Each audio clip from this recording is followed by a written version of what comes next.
Good morning, ladies and gentlemen. Women, please step to the front. Hey, ladies, I love you, but we have to stand in the gap for these men. They are fighting a spiritual warfare that we have no knowledge of. We don't know what it's like to crack the womb of a woman and be holy, because that's the male. Every male that cracketh the womb of a woman is made holy and called holy unto God, is what it says. So if they're holy, anything that is of God, Satan is trying to steal, kill, and destroy. So you wondering where your husband at? He out there fighting. You wondering why he done iced you out? He's out there fighting. There are some battles that we will never know what it's like, but what we say matters. In Proverbs chapter 18, verse 21, it says, death and life are in the power of the tongue, and they that love it shall eat the fruit thereof. So whatever you want to see in your man, however you want him to show up, you need to be saying that to God. But when he shows up in your presence, you need to be saying to him what God said. If Jesus is your Lord and Savior, now is the time for you to look like him. Be that example of him and really take on the role of a helpmeet. Because let's just say your husband getting beat up. You just gonna stand and watch?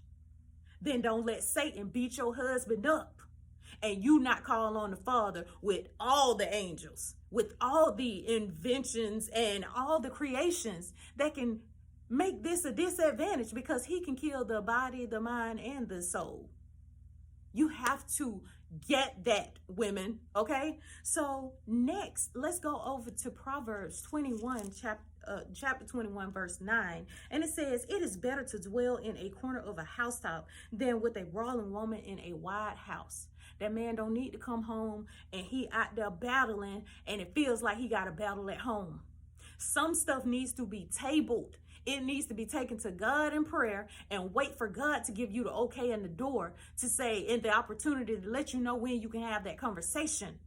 But you yourself need to be taking it to God in prayer and bringing greatness to your man. Use your mouth.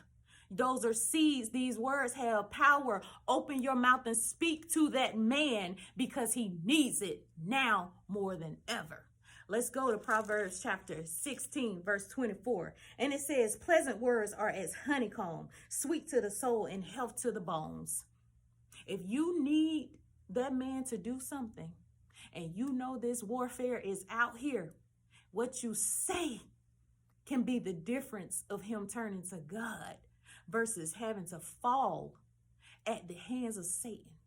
You could be that connection. You've got to stand in the gap. You've got to be that bridge.